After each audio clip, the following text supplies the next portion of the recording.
So in a lot of areas over the UK, we're getting more and more fibre. In fact, in a lot of areas, such as where I live here in Cornwall, we get G-Fast, which is a type of connection made out by Openreach that allows fibre to actually come straight to the house from the cabinet. So there's no copper anywhere in the loop, it's all fibre. And we get speeds of around 300 by 50, and there are several packages you can get from the likes of Sky, Virgin and all that will allow you to get between 100 and 200, which is pretty simple. But there's some areas, especially up north, where you don't actually get any kind of fibre whatsoever, whether that's 30 meg, 50 meg, or 300 meg, or 1000. So in some areas of the UK, you would only get copper that comes straight up and into a modem. However, we have another way of doing things. But before all of that, I want to thank my friends at Kingston for sending me over this NVMe SSD, because I recently had a bit of a problem where my drive was completely full up. I needed a new SSD. I reached out to Kingston, and within 9 hours they had sent out this, which is the 960 gig NVMe 2-lane drive. So what we're going to do is install it. Okay, so as you can see, this is my setup, and I have my Kingston drives, thank you Kingston, but I have this SanDisk one that I'm going to temporarily disable, basically take out so that I can run a new boot drive.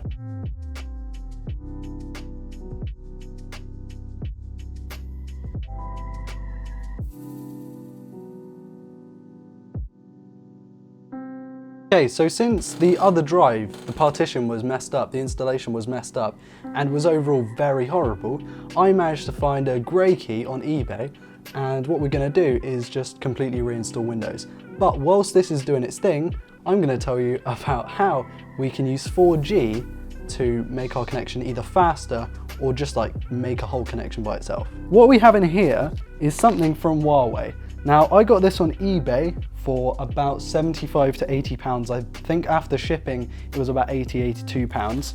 And what it looks like on the outside is just a normal router that you'd use. It's gonna be tricky. Nathan, do you want to give me a hand? Thank you. So this is what you would usually use, or what it looks like just a standard home FM MFND, which is a multifunction network device. It has Wi-Fi built in, it has a switch built in, a modem, and usually it would have an input.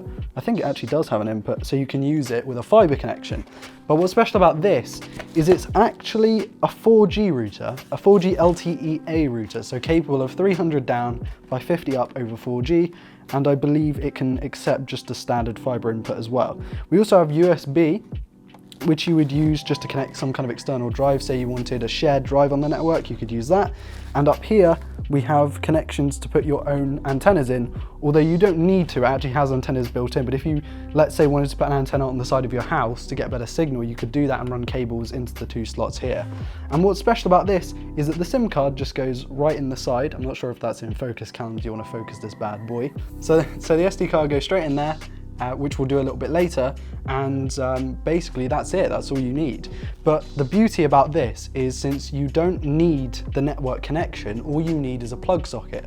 So say for example, you could pick anywhere in your entire house that has power, and you could put a 4G SIM card in this and it would just work. You don't need to have spots to say run a network cable, because if you're using Wi-Fi, that would all just be handled over the air anyway. So what we've got is this. We've got a power cable, which is just a standard cable, and we have a decent Ethernet cable. Actually, it's quite a good quality one. So we're going to use this to create our own 4G network, but to start with, we're going to find the best spot in the house to get a 4G signal. What we're going to use today is this app called Signal Checker, and we can monitor both SIM cards and essentially see what the signal is at live. So it's not as if you were using a speed test where it would just kind of test it at that moment in time. It pings it every, say, 2 seconds and gives you a live reading, so we can find the best place in the house to get the best signal.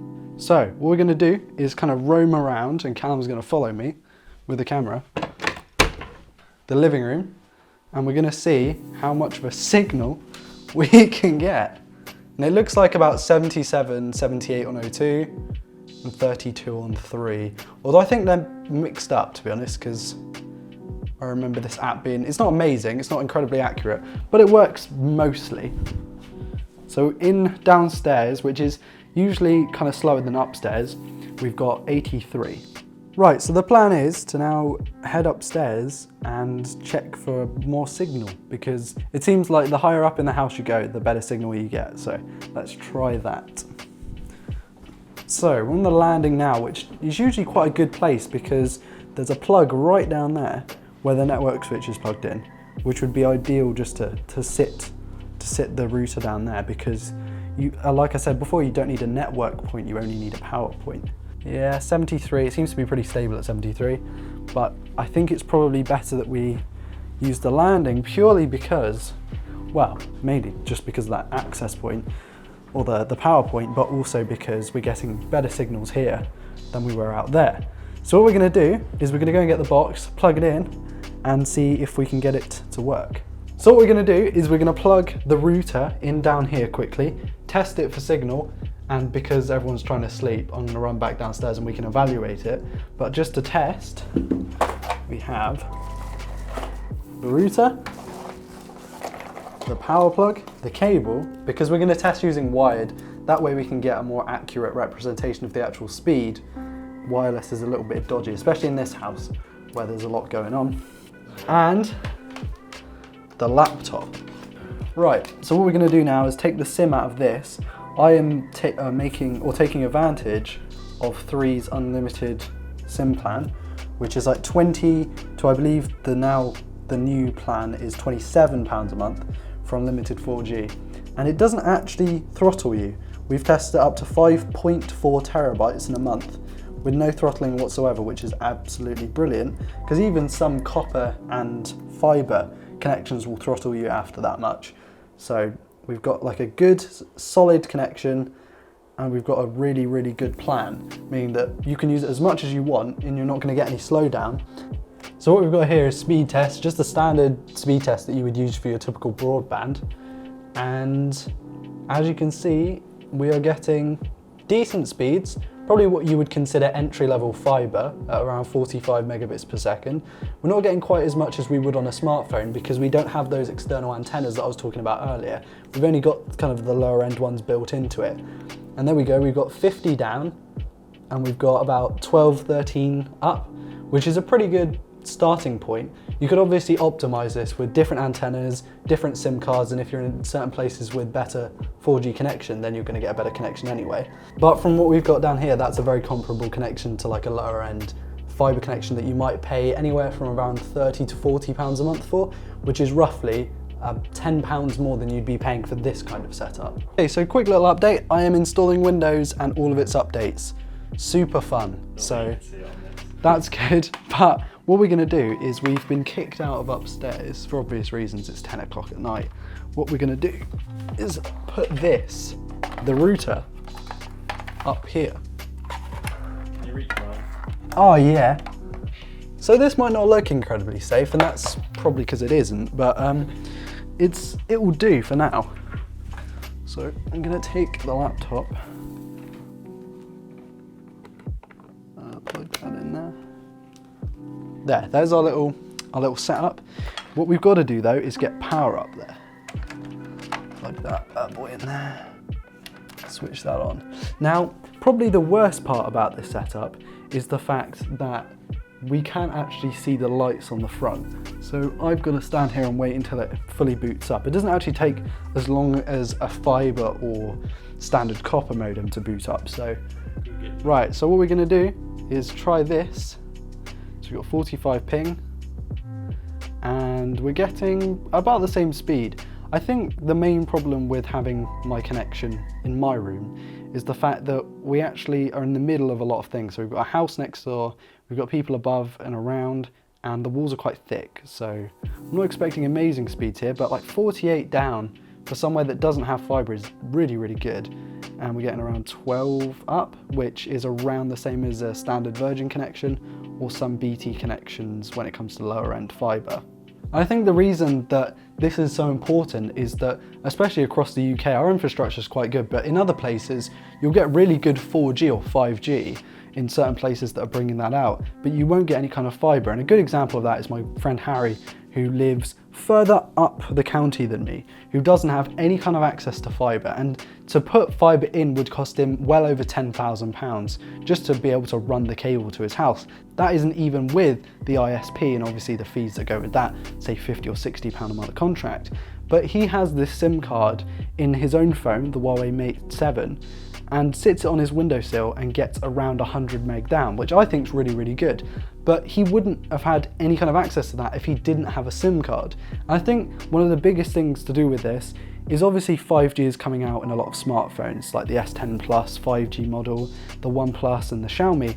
But people kind of quick to hate on it because 5G isn't rolled out in a lot of places, but what people don't understand is that 5G is so much easier and a lot cheaper to implement than any kind of fibre infrastructure, because it's just a wireless connection versus something that you have to dig up the ground and lay cable. And fibre is not a very cheap cable, it's expensive stuff. So I think with this and hopefully the 5G rolling out in smartphones, we can kind of transfer over. So a lot of societies, especially in the UK, will use wireless connections versus wired connections. But I think that's about it. So I'll keep you updated, and we might go to different places to test this and try and create some more speed. Obviously, in a lot of places, this is going to be faster. I think in the middle of towns and places like that where I live, it's kind of built up, so there's a lot of interference and you're not going to get the best connection, but out in the countryside you tend to get a really, really fast connection. So hopefully we can test that in other places. I want to give a massive shout out to Kingston for helping out with this video, especially with the NVMe SSD, because that is super cool of them, and I can actually install stuff and keep stuff on my SSD without there being issues. So massive shout out to them. And I think the biggest takeaway from this is to be a little bit more open-minded on how you would get your internet. Obviously in a perfect world everyone would have super fast internet, but unfortunately the world's not like that. So with, let's say, £75 in a router and whatever your contract uses, so for example you might not even use a lot of data and you could get away with 5, 6, 7 gigs of data, you could get a really cheap contract for around £10 a month or $15 a month that would give you that. Or conversely, if you want anything like unlimited or 60, 70, 100 gig, you can get that from places like 3, EE and O2, and they allow you to get these kinds of basically home broadband setups out of essentially just a little SIM card. Anyway, with that out of the way, I think that's going to be the end of the video. I want to thank everyone so much for watching this video.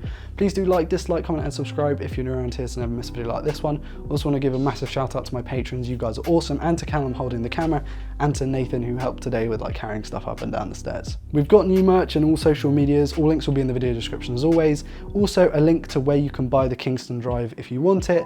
Unfortunately, no one sent me that router, so go on eBay and find one. Look for 4G Plus or LTE A if you want. And a curtain rail. And a curtain rail, yeah. Anyway guys, I've been Ryan from Failtech, and I'll see you in the next one. Peace.